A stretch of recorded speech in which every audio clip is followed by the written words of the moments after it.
እሁድን አንድ ላይ ተረኛ ሐኪም ጀምሯል።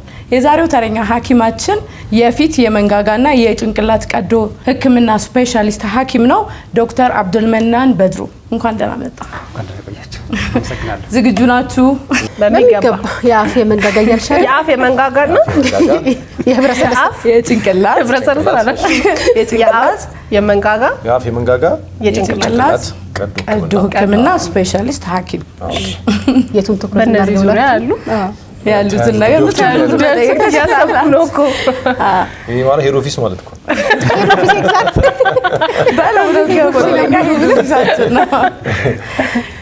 ዝግጁ ናችሁ? በሚገባ መንጋጋ በተፈጥሮ ጠንካራ ነው። ከአደጋ ውጪ በምን ሊሰበር ይችላል ብላችሁ ታስባላችሁ? ከአደጋ ውጪ ከቦክስ ውጪ እኔ ሰው መንጋጋ እንዳላውልቅል ምናምን ሲባል ነው ማቀው እና ምን ያህል ከባድ ቢሆን ነው የመጨረሻ የማስፈራሪያውን ጥግ መንጋጋህን ነው የሚባለው? መንጋጋውን ብሎት ምናምን ይባላል።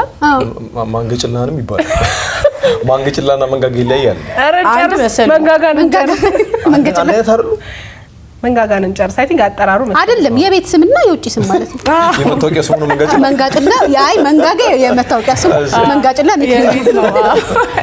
እኔ ግን መንጋጋ እንዲህ በቀላሉ የሚሰበራል ብያላስ ወይ አደጋ ወይ አላቅ ከባድ አደጋ ወድቀን ምናምን ወይ ተመተን ካልሆነ ከዛ ውጪ የሚሰበርበት ምክንያት ያለ አይመስለኝም።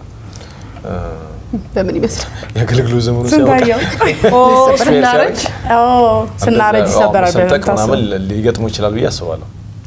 እኔ ደግሞ ሆን ብሎ ታቅዶና ታስቦበት በመጥበቅ እንደዚህ ሰውን ለማጥቃት ሲያንገጫግጨው ተነሳስቶ በሰደፍ ሆን ብሎ ተነሳስቶ የሚለው ይያዝልኝ። በቦክስ አዎ በቃ ሆን ማለት ለእሱን ለማጥቃት ብለሽ ከደበደብሽ በትልቅ ድብድብ ውስጥ ይመስለኛል እንጂ በጣም ከባድ ነው።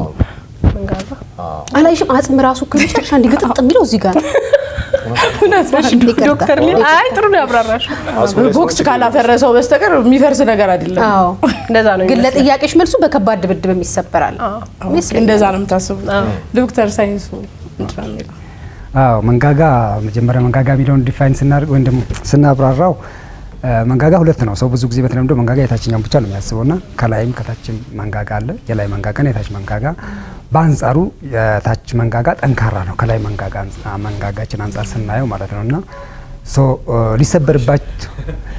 ሊሰበርባቸው የሚችሉ መንገዶች በእርግጥ እናንተ እንዳላችሁት በአብዛኛው ጊዜ በግጭት በመኪና አደጋ ሊሆን ይችላል፣ በምት ሊሆን ይችላል፣ ሊሰበር ይችላል። ከዛ ውጪ አንዳንድ ጥርሶችም ሲነቀሉ ያው እሱም ያደጋ አካል ነው። ጥርሱን ሲያስቸግር መንጋጋ በዛው አጋጣሚ የመሰበር ዕድል ሊኖረው ይችላል። ከአደጋ ውጪ ወይ ደግሞ ትራውማ ብለን ከምንጠራው ውጪ መንጋጋ የሚሰበርባቸው ሁኔታዎች አንዱ በተፈጥሮ ስስ መንጋጋ ያላቸው ሰዎች ሊኖሩ ይችላሉ። ኦስቲዮፖሮሲስ ያጠቃቸው ኦስቲዮፖሮሲስ ብለን የምንጠራው በሽታ አይነት አለና እሱ ያጠቃቸው ሰዎች ከሆነ መንጋጋቸው በቀላሉ ሊሰበር ይችላል። በተፈጥሮ ኮንጀኒታሊ ቀጭን መንጋጋ ያላቸው ሰዎች ደግሞ አሉ ሳይዙ። ስለዚህ እሱም በዛው ልክ ሊሰበር ይችላል። ከዛ ውጭ የተለያዩ የመንጋጋ እጢዎች ደግሞ አሉ። እጢ ብለን የምንጠራቸው ማለት ነው። በተለይ ሲስት ብለን የምንጠራቸው በተለይ ኦኬ ሲስት የሚባል በጣም አደገኛ ሲስት አለና እንደ መንጋጋችን እንደ ከረጢት ነገር ፎርም ያደርግና መንጋጋችን በቀላሉ እንዲሰበር ያደርጋሉ። ፓቶሎጂካሊ በበሽታ ምክንያት መንጋጋችን ሊሰበር ይችላል። በአደጋም እናንተ እንደገለጻችሁት በዛም ሊሰበር ይችላል ማለት ነው። ግን ዶክተር ከታች ያለው መንጋጋ ይሄ ነው፣ ከላይ ያለው መንጋጋ ጥርሶቻችን የተደረደሩበት መንጋጋ ነው የሚባለው ማለት ነው። እኔ አይገርምም እዚህ ሳይድ ብቻ ነው ጥርሳችንን የሚይዘው ጥርሳችን የተደረደረበት መንጋጋ ነው የሚባለው። የላይም ታዲያ ድድ የትኛው? ድድ ስጋው ነው። አጥንቱን የሸፈነው ፓርት ድድ ነው። የመንጋጋ ጥርስ ታዲያ ተብሎ ወደዚህ ያለው የሚቆጠረው ለምንድን ነው? በጣም ጥሩ። ብዙ ጊዜ የኋላ የማኘኪያ ጥርሶችን ሰዎች የመንጋጋ ጥርስ ብሎ ስለሚጠሩት ነው እንጂ መንጋጋ ብለን የምንጠራው ከላይም ከታችም ያሉ መንጋጋዎች መንጋጋ ይባላሉ። በዋናነት የፊታችንን የታችኛው 1/3ኛን ፎርም የሚያደርገው መንጋጋ ይባላል። ከዚህ በታች 1/3ኛ ይባላል። ይሄኛው መካከለኛ 3ኛ ይባላል። ይሄኛው የላይ 3ኛ ይባላልና ፊታችን 3 ክፍል አለ። እኔ አሁን መንጋጋ ነው ብዬ አስባለሁ። ድድ ነው ብዬ ማስነው ከላይ መንጋጋ አይመስለኝም ነበር። የምር ይሄ ብቻ ማንም ሰው ሰላሳቱን ጥርስ የሚይዘው በሙሉ መንጋጋ ነው። ሙቀት ለዘላለም ይኑር። አሜን። መንጋጋ ቆልፍ ምን ይመስላችኋል? ወይ ደግሞ መንጋጋ ቆልፍ ይዞት የሚያውቀው ሰው ካለ ከሶስት አከራ መንጋጋ ቆልፍ በቃ ሁሉም ጥርስ ይረግፍ ነው እንግዲህ ጥርሱን የያዘው መንጋጋ ከሆነ ረግፎ ሲያልቅ ይመስለኛል የሚቆልፈው። መንጋጋ መክፈት መዝጋት ማቃት ይመስለኛል። ሲያቅተው ነው መንጋጋ ቆልፍ የሚባለው። እኔም እንደዛ ነው። ዶክተርስ ሳይንስ ምንድን ነው? እሺ መንጋጋ ቁልፍ በተለምዶ የሚባለው ያው መንጋጋ ቁልፍ እጅግ አደገኛ በሽታ ነው። በባህሪው ገዳይ ከሚባሉ ከአንገት በላይ በሽታዎች አንዱ መንጋጋ ቁልፍ ነው። ብዙ ጊዜ የሚከሰተውም በኢንፌክሽን ምክንያት ነውና እሱ እንዳብራራው መንጋጋ ቁልፍ አፋችን መክፈት አለመቻል፣ መተንፈስ አለመቻል። መንጋጋችን አፋችን መክፈት ካልቻል መተንፈስ አንችልም እና ኤር ወደ ለንጋችን ካልገባ ያው መንጋጋ ቁልፍ የሚለው ነገር ይፈጠራል ማለት ነውና ብዙ ጊዜ የፊታችን ላይ ስፔሶች አሉ፣ ናቹራል ስፔሶች አሉ። እነዛ ስፔሶች በኢንፌክሽን ኦኩፓይድ ሲሆኑ መንጋጋችን እንደፈለገ ሪላክስድ ሆኖ መክፈት አየር መቀበል ያቅተዋልና እነዛ ሰብማንዲቡላር ሰብሊንጓል በእንግሊዝኛ አጠራሩ ነው እንግዲህ መናገር የምችለው ሰብሜንታል ችኛዋ ስፔስ በምላሳችን ስር ያለችዋ ስፔስ እና እዚህ ያለችዋ ስፔስ በተለይ ከጥርስ ኢንፌክሽን ጋር በተያያዘ እነዚህ ስፔሶች በኢንፌክሽን ኦኩፓይድ ሲሆኑ ይሄ ያብጥና አፋችን መክፈት ያቅተናል፣ መተንፈስ ያቅተናል። ምላሳችን ከፊልና ጎሮሯችንን ይዘጋዋል። ሶ ያ ለህልፈት ሁሉ ሊዳርገን ይችላልና በሕክምና አጠራሩ ሴሉላይተስ ብለን ነው የምንጠራው። ሴሉላይተስ ከፍ ሲል ሉዲስ አንጃይና የሚባል በሰው ስም ነው የተሰየመው። ይሄንን ነገር ባገኘው ሰው ስም ሉዲስ አንጃይና የሚል ስያሜ ሰጥቷል። ሶስቱን ስፔሶች ወይም ሶስቱን ክፍት ቦታዎች ኢንፌክሽኑ ኦኩፓይ ሲያደርገው ማለት ነው። መፍትሄው ግን ምንድነው? ለመንጋጋ ቁልፍ ህክምና አለው? አዎ ህክምና አለው። ህክምናው ምንድነው? ቀደም ብዬ እንዳልኩት በሽታው ኦሪጂኔት የሚያደርገው በዋናነት ከጥርስ ኢንፌክሽን ነው። አንዳንዴ ደግሞ ከምራቅ አመንጪ እጢ ኢንፌክሽንም ጭምር ሊከሰት ይችላል። እዚህ ጋር ምራቅ አመንጪ እጢዎች አሉ። በእነሱ ምክንያት ይህ ነገር ሊከሰት ይችላልና ጥርሶቻችን ላይ ኢንፌክሽን ሲደርስ ቶሎ ህክምና በማድረግ ቶሎ ወደ ህክምና ክሊኒክ ሄዶ አስፈላጊውን ነገር በማድረግ መከላከል ይቻላል። ይከሰታል ዶክተር?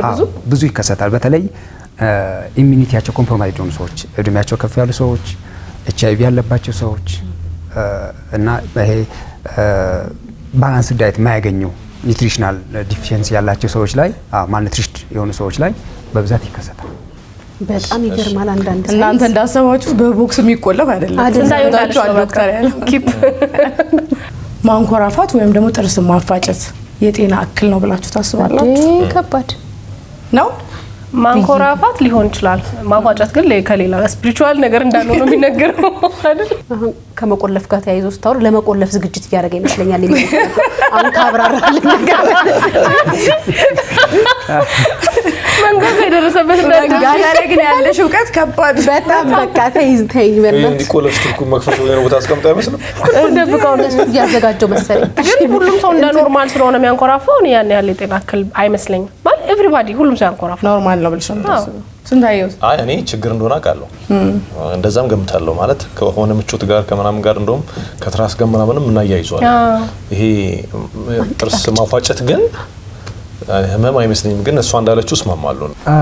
አዎ ከሳይንሱ አንጻር የጥርስ ማፋጨት የሚለው በህክምና አጠራር ብሩክሲዝም ብለን ነው የምንጠራውና ባድ ሀቢት ብለን ነው የምንጠራው እና በሽታ ነው ባይሰልፍ በሽታ ነውና ብሩክሲዝም ሲኖር ምንድነው ቀደም ብላችሁ እንደገለጻችሁት ሰዎች በእንቅልፍ ልባቸው ሆነው ጥርሳቸውን ያፋጫሉና ይህ የማፋጨት ሂደት እነሱ ሆን ብለው ኮንሺየስሊ አለን ያፋጩት በእንቅልፍ ልባቸው አንኮንሺየስ ስለሆነ የሚያፋጩት ለዚህም ሀቢት ተብሎ ይታወቃልና ጥርሳችንን ኢናሜሉን ይበላዋል፣ ይሸረሽረዋል በረጅም ጊዜ ሂደት ማለት ነውና ስለዚህ ከዚያ ያ ብቻ አይደለም ቴምፖሮማንዲቡላር ጆይንት የሚባል እዚህ ጋር መገጣጠሚያ ያለች የመንጋጋችን ከራስ ቅላችን ጋር የምታገናኝ ጆይንት አለችና እዛ ላይም ስራ ይበዛባታል። ሶ ያ በሂደት አትሪሽን የሚባል ነገር እንዲፈጠርና መገጣጠሚያ ህመም ለዛ ልንዳረግ እንችላለንና ከዛ አንፃር እንደ ባድ ሀቢት ስለሆነ ሀቢት ብሬከር በመጠቀም አቮይድ መደረግ መቻል አለበት። ሀቢት ብሬከሮች አሉ። ያንን በማድረግ አቮይድ ይደረጋል ማለት ነው። ጂሊ ያዳለችው ያሟሟቃ አይደለም። ማንኮራፋቱ ያው አንዱ ኮምፎርት ትክክለኛ ፖዚሽን ላይ አለመተኛታችን አንዱ መንስኤ ሊሆን ይችላል። ከዛ ውጪ ናዛል ፖሊፖች ካሉ የአፍንጫ ስጋዎች ካሉ ለማንኮራፋት ሊደረግ ይችላል። ማንኛውም አፐር ኤርዌይ ኦብስትራክሽን ወይም ደግሞ አፐር ኤርዌያችን ፓዙን ጠብቆ ስርዓቱን ጠብቆ እንዳይሰራ የሚያደርጉ ነገሮች ሁሉ ለማንኮራፋት ሊደረጉ ይችላል። አፋችን ስናዛጋ በዛው የመግራት አጋጣሚ ይኖራል። ለምን ይመስላችኋል? እኔ የእውነት አብዬ ቀርቼ እዚህ ጋርና እዚህ ጋር የሆነ ነገር ላልተው የእውነት በጣም ብዙ ጊዜ ተቸግሬ አውቃለሁ። የምርሽን ጓ አለ የእውነቴን ነው። እዚህ ጋርና እዚህ የሆነ ጓ አለ። ከዛ በቃ በስንት መከራ ነው የገጠመልኝና the next day እንደዛ ስል እዛው ፖዚሽን ላይ ይከፍትብኝ ነበርና አላውቅም። ምክንያቱም ሲተወኝ ተውኩት ሆስፒታል ማለት ነው።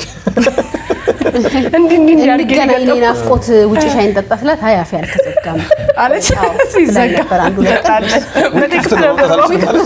ወይ አፌ ክፍት ነው አልመጣም ወይ አፌ ክፍት ነው አልመጣም። ለስንት ማለት ለቀናት ምናምን ለተወሰነች ደቂቃ ለተወሰነ ደቂቃ እንደዛ ሆነ። ግን ኔክስት ዴይም ልክ እንደዛ የማዛጋት ምናምን እዛው ፖዚሽን ላይ እንትን እንደዚህ ይሄ እዚህ ጋር የተከፈተ የተዘጋ አይነት ስሜት ነበረው። አይገርምም? የእውነቴን ነው። ከዛ ከተወሰነ ቀን በኋላ ሲተወኝ ሆስፒታል አልሄድኩም ከባድ ነው እንጂ እየፈራው ልክ አፌን ልከፍት ስል ያቺ ትላላለች ብሎ ነው። እኔ እንጃ እንደሱ አይመስለኝም። እንደተከፈተ ይቀራል ብዬ አላስብም። በናፍቆት ብቻ ትንሽ ልምድ አለኝ እና አላቅም ከምን እንደሆነ። እኔም ገጥሞኝ አያውቅም ግን ሊሆን እንደሚችል ገምታለሁ። ምክንያቱም ባላቅም እንደውም አንዳንዴ ምግብ ስንበላ አጠገብሽ ያለ ሰው ረጅም ጊዜ ወይ ቁርስ በልቶ ወይ ቁርስ አይበላ ልክ ሲጎርስ ቃ ይላል ነው ማለት ነው። እና አንቺ እንዳልሽ ብሎ ነው ማሰሪያው ቦታ ነው ማሰሪያ ይላል። አዎ ብሎ ነው ስሟ ብሎ ነው ላልኩ በቃ ግን እዚህ ጋር መገናኛው ላይ ካለ ችግር ይመስለኛል። ዶክተር ሳይንሱ ምንድነው የሚለው? የመንጋጋ መውለቅ በእውነት በደንብ አለ፣ በብዛትም አለ። በተለይ ትልቅ እናቶች ላይ ሴት ላይ ኮመን ነው። ከወንድ ይልቅ ሴት ሞር ይከሰትባቸዋልና በደንብ አለ። ምክንያቶቹ ምንድናቸው ከሚለውን ስንነሳ እንደ ምክንያት የሚቀመጠው አንዱ ማፋሸግ ላይ አፋችን አለመቆጣጠር። ስናፋሽግ ዝም ብሎ መልቀቅ እሱ ሰፖርት ማድረግ ይፈልጋል። ስናፋሽግ ትንሽ ሰፖርት ማድረግ ይፈልጋል። በተለይ ኦልድ ኤጅ ለሆኑ ሰዎች በዛው ሊሄድ ይችላል። መቆጠብ ማለት አስተያየር ደግሞ እንደዛ ስታረጊ ስሜታዊ ነው የምንሆነው። ድንገተኛ የሚመጣ ነገር ስለሆነ ምኑ ጋር ይዘጋል ተቆጣጣቁ ምናምን የሚሉት የደገፉ ነው ማለት ነው። ወርድ መኪና ጥንቃቄ ይፈልጋል። ምንድነው ይሄ ከተፈጥሮ ከመንጋጋችን ተፈጥሮ ጋር የተያያዘ ነውና ቀደም ብዬ እንደነገርኳችሁ የታችኛው መንጋጋችን ሄዶ ከራስ ቅላችን ጋር የሚገናኝበት ቦታ እንዲ ፎሳ ብለን የምንጠራት በሕክምና ቋንቋ አለችና እሷ ውስጥ ነው የሚገባው። ሶ ከዚህ እንደዚህ እየወጣ ነው የሚያገለግለው። እዚች ጋር ደግሞ ጉጥ ነገር አለች። ሶ እቺን ጉጥ ካለፈ አይመለስም። ሶ ይመጣና እቺ ጉጥ ጫፏ ይደርስና ይመለሳል። ይመለሳል። የመንጋጋችን ጫፏ ልክ እንደ አንገታችን ናት። ቀጠን ያች ቦታ ላይ ከዛ ክብ የሆነ ራስ ቅል ነገር አለው ማለት ነውና እቺ ቅሏ እዚህ ውስጥ ነው የምትሆነው። ሶ ያቺ የምታልፍበት ሁኔታ ይከሰታል። ከምክንያቶቹ ቀደም ብዬ እንዳልኩት ለዚህ ሁሉም ሰው ስላፋሸገ መንጋጋው አይወልቅም። ግን የዛቺ የራስ ቅሏ ሳይዟ አንዳንዴ ማተር ያደርጋል። በተፈጥሮ ትንሽ ልትሆን ትችላለች ሳይዟ የራስ ቅሏ ብለን መምጣት የመንጋጋችን ማለት ነው። ከዛ ውጭ እቺ ኦብስታክል የምታደርገው ነገር ስሙዝ ትሆናለች በጊዜ ሂደት። ሶ ልክ ሲፈት ያልፋል በቀላሉ ማለት ነው። ወደ ኋላ መመለስ ይቸግረዋልና ስለዚህ ከምክንያቶቹ ስንነሳ አንዱ የመንጋጋችን ኔቸር ማተር ያደርጋል። ሁለተኛ እቺ ፕሮቴክት የምታደርጋት ነገር ማተር ታደርጋለች። ሶስተኛ ቀደም ብዬ እንዳልኩት የስናፋሽግ አለመቆጣጠራችን ከልክ በላይ ያለፈ ሳቅ ስንስቅም እዛው ሊቀር ይችላል። አንቺ ለዛ ነው በቃ አንዳንዴ በተለይ ወንዶች ላይ በተለይ ተለቅ ያለ ጉርሻ የሚጎርሱ ሰዎች እሱም ይመለከታል። እና እዛው ከተከፍቶ ሊቀር ይችላልና ብዙ አሉ። በተለይ መምህራን ላይም ደግሞ ረጅም ሰዓት በሚያወሩ ሰዎችም በደንብ ይከሰታል። እና ቀደም ብዬ እንዳልኩት አናቷ የመበላት ባህሪ ሊሆን ይችላል። በተለያየ ፓቶሎጂ በሽታ ምክንያት አናቱ ሊበላና ሊሳሳ ይችላል ይላል። እንጀራችን እኛ ማውራት ነው። አይገርምሽ? ግን ትልልቅ የምትጎርሱ ሰዎች ታቀው ያልተመቸሽም ታቀው ወደ እንትን ስትሉ ጉርሻሽን አስተካክል ሳውራዚ ስለፈልፉ ካራቱ ወጣች አንዱ ነው የማይመለከትሽ አንቺ ማውራት የሚለው እንጂ ሌላው ግን እንደዚህ ሆነው የሚቀሩ ሰዎች መፍትሄ ያገኛሉ አይደል? ሕክምና ቦታ ሲሄዱ ወይስ ምንድነው መፍትሄ አለው? እንደዚህ የሚሆኑ ነገሮች አንዳንዴ በራሳቸው የሚመለሱ አሉ። በራሳቸው ኔሴንስ ሀቢቹዋል ይባላል በካታጎሪ ራሱ ይሄ ልማዳዊ ይወልቃል ይመለሳል በራሱ ጊዜ ማለት ነው። ሰዎች አንዳንዴ አልጎ እያወሯቸው ራሱ ሊመልሱት ይችላሉ። አንዳንዴ ደግሞ ወጥቶ እዛው ሊቀር ይችላል። በሚቀርበት ሰዓት በማኑዋሊ መካኒካሊ በእጃችን ወደታች ሳብ አድርገን ወደ ኋላ ገፋ አድርገን ወደ ላይ የምናስገባበት አንድ መንገድ አለ። ይሄ አንደኛው ነው። በቀላሉ በዛ መልኩ የሚገባ ከሆነ ያ ካልሆነ ደግሞ ጠቅላላ ማደንዘዣ በመስጠት ይሄ ጡንቻም ያላሉ መድኃኒቶች አሉ። አንዳንዴ ጡንቻችን ነው እንዳይገባ የሚከለክልና በዛ በጡንቻ በሚያላሉ መድኃኒቶች ጡንቻችን እንዲላላ ይደረግና እንዲገባ ይደረጋል። በዛም ካልተቻለ በቀዶ ሕክምና በኦፕሬሽን ወደ ቦታው እንዲገባ ይደረጋል። ስለዚህ እነዚህ ያሉት የህክምና አማራጮች ናቸውና በዚሁ አጋጣሚ ብዙ ሰዎች በእነዚህ ነገር ስለሚጠቁ በጣም በቀላሉ አንዳንድ የሚደረጋል ይሄ ሰው ላንቃችን ውስጥ ምላሳችን የምታርፍ ቦታ ልክ ሲነካ ቃቅ ይለናል አይደለ? እንደዛ በማድረግም ትራይ ማድረግ ይቻላል። ሰው አፉ ከፍቷል አይደል? ዝም ብለን በማንኪያ እንጥሉን ነካ ስናደርግበት ቃቅ ሲል ሊገባ ይችላል። ማንቀሳቀሱን ስለሚፈሩ ማለት ነውና እንደዚህ አይነት ታካሚም ነበሩኝ በተደጋጋሚ ይመላለሱና በዛው ማድረግ ይቻላል። የሚገርም ነው በጣም። ከአንገት በላይ ቀዶ ህክምና ከባድ ህክምና ነው ተብሎ ይታሰባል። ለምን ይመስላችኋል ከባድ የሆነው? ሄዶፊስ ከባድ ይሄ ማለት እኮ ለመኪና ሞተር ነው አይደል? ለኛ በቃ ሄዶፊስ ስለሆነ ነው። እንደውም መጋቢ አዲስ ሰው ከዚህ በላይ ነው ያሉት ነገር ትዝ ይለኝ። መታወቂያችን ላይ ፊታችን የሚቀመጠው ዋናው ሞተር ስለሆነ ነው ማለት ማሰቢያው ምንም እጃችንም እግራችንም ያዘለጫቸው ስለሆነ እና ስንታየው የሚያስብለው ከአንገት በላይ ነው መታወቂያሽ ላይ ያለው። እሺ ቀዶ ህክምናውን ከባድ የሚያደርገው ምንድነው? ሄዶፊስ ስለሆነ ሄዶፊስ ያላችሁ ምክንያት ነበር። በጣም እንትን ነው ባህላዊ ነኝ ብዬ አስባለሁ እዚህ ነገር ላይ ብቻ ዶክተር። ከባድ የሚያደርገው ከአንገት በላይ ሲሆን ቀዳዳው አፋችን ብቻ ነው አይደል? ስንቱን ይችላል በአፋችን ስንቱ ገብቶ መሳሪያው እኔ በነገርሽ ላይ እንደዛ ነው የሚመስለኝ። ለምሳሌ የአይን ከተባለ አፍ ከተባለ ሆድ ከተባለ ሆድሽ ይቀደዳል። ከዛ የሚሰራው ይሰራል። ጆሮ ቀዶ ህክምና በምን ጋር ገብቶ መሳሪያው ጆሮአችን አይቀደድም። እሱ ነገር ያው ቴክኖሎጂውን ወይ ህክምና ሂደቱን ካለማወቅ ይመስለኛል እሱ ነው ከባድ የሚያደርግ። መልሱን ቸኮልኩ። ጥሩ ነው። ያው እንመለሳችሁት ነው ከአንገት በላይ ያሉ ቦታ ላይ አንዱ ስራ ሲሰራ የሚሰራበት ቦታ አክሰሳብል ሲሆን ክፍት ሲሆን በቂ ስፔስ አለው ሲያደርግ ለማየትም ለመስራትም ሞር አመቺ ያደርጋልና ቦታዎቹ መጥበባቸው አንዱ ቻሌንጅ ያደርገዋል። እንዳላችሁ አሁን አፋችን ውስጥ ኦፕሬሽን ለመስራት ቻሌንጂንግ ነው ስፔሱ አለው ስለማያደርግ ማለት ነው። እና አንዳንዴ ከውጭ በኩል እዚህ ይሄን አጥንት ለመስራት ከታች ልንቀድ እንችላለን። ይሄን ቀዶ ቆዳውን ወደ ላይ በማንሳት አጥንቱን እናገኘዋለን። ኦር ደግሞ እዚህ ጋር ያለውን አጥንት ለማግኘት ከዚህ ጀምሮ እንደዚህ ኮስሞቲካሊ በአፍንጫ ስር ተሄዶ እዚህ ጋር ድረስ ይቀደድና ይሄ ይነሳና ያን አጥንቱን አክሰስ እናደርገዋለን። ወይም ደግሞ ፓቶሎጂ ችግሩ ያለበት ቦታ በዛ ወይ አክሰስ ይደረጋል። አፍ ውስጥ ሲሆን በእርግጥ ቻሌንጂንግ ነው። ሌላው የአፍ ውስጥ እና ከአንገት በላይ የሆኑ ህክምናዎችን ቻሌንጅ የሚያደርገው በጣም ብሊድ ያደርጋል ወይ ደግሞ ይደማል። ደም መቆጣጠሩ ነው። ከሰውነታችን አብዛኛው ከልባችን የሚመነጨው ደም አብዛኛው የሚሄደው ወደ ጭንቅላታችን ነው። ያንን ደም ደግሞ መቆጣጠር ካልተቻለ ሰው በደም ነው ሰርቫይቭ የሚያደርገውና አንዱ ቻሌንጂንግ የሚያደርገው አሎኬሽን ስፔስ አለመኖሩ እንደገለጻችሁ። ሌላው ደግሞ ብሊድ የመድማት እድሉ በጣም ሰፊ ነው። ምናልባት እዚህ ላይ አንድ ለመጨመር ብዙ ነርቮችም ደግሞ በደንብ የሚኖሩት ከአንገት በላይ ነው። የነርቮቻችን መነሻ ከዛ ስለሆኑ ነርቫችን ተጎዳማት ዘሆል ሰውነታችን የሚያዘው አካል አይታዘዝምና ለጉዳት እንዳረጋለን ማለት ነው። ጥያቄዎቻችንን አገባደናል። ዶክተር መጠየቅ የምትፈልጉት ነገር ካለ እድሉን ሰጣችኋለሁ። እኔ መጠየቅ የምፈልገው መጀመሪያ የጭንቅላት ብለሻል። የአፍ የጭንቅላት ብላለች። የጭንቅላት ቀዶ ህክምና በጣም ውስብስብና ከባድ እንደሆነ ብዙ ጊዜ ሲነገር እንሰማለን።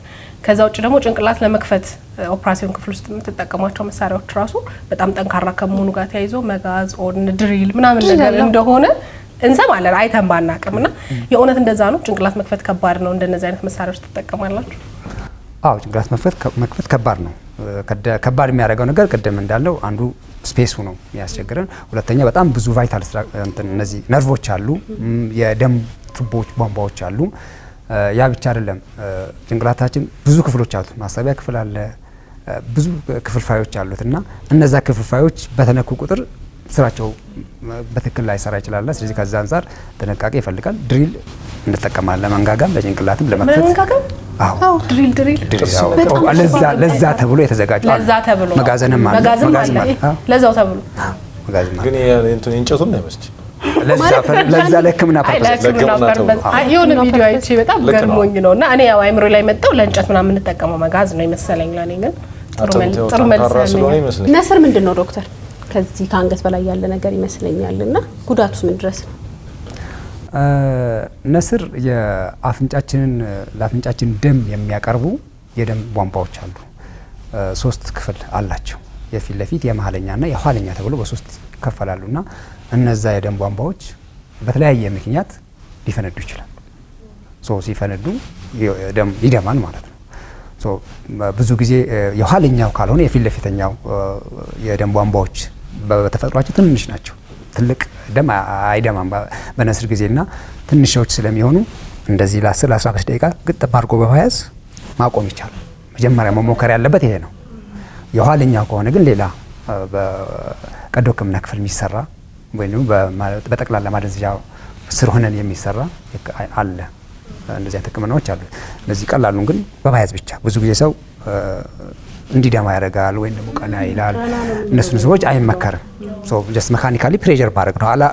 በቃ ቱቦ በመፈንዳት ነው የተከሰተው። ጀስት ወደ አንድ ቤት የሚገባ የቧንቧ እንትን ቢፈነዳ ያንን ቱቦ ከሆነ እግራችን ላይ እዛ ላይ በማቆም ነው ውሃውን እናቆም እንችለው። ተመሳሳይ ነገር ነውና ስለዚህ በመያዝ በቀላሉ ክሎት አድርጎ እንዲቆም ማድረግ ይቻላል። እንደ ሀሳብ ብዙ ጊዜ በተለይ በእግር ኳስ ስፖርተኞች ሜዳ ላይ ወድቀው ህይወታቸው ያልፋልና ምክንያት የሚባለው ምላስ መዋጥ ምናምን ይባላል እኛ በምንሰማውና የሱ ምክንያት ምንድን ነው?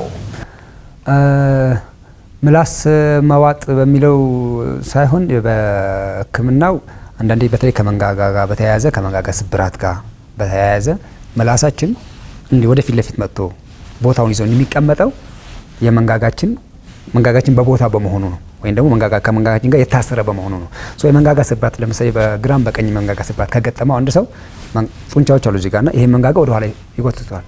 ይሄ ሲጎቱት ምላሳችን ሄዶ ጉሮሯችን ይደፍነዋል። ኤር አይገባም ማለት ነው። ብሎክ ያደርገዋል። በዛ ተንግፎል ብለን ነው የምንጠራው በሕክምና ቋንቋ ነው። ወይም ደግሞ የምላስ ወደ ኋላ መውደቅ ብለን እናስተካክለው በአማርኛ። ስለዚህ ምላሳችን ወደ ኋላ ሄዶ በመውደቁ ላንቃችንን ይዘጋዋል። ስለዚህ በአፍንጫችን የምንስበው አየር በአፋችን የምንስበው አየር ወደ ሳምባችን አይሄድም።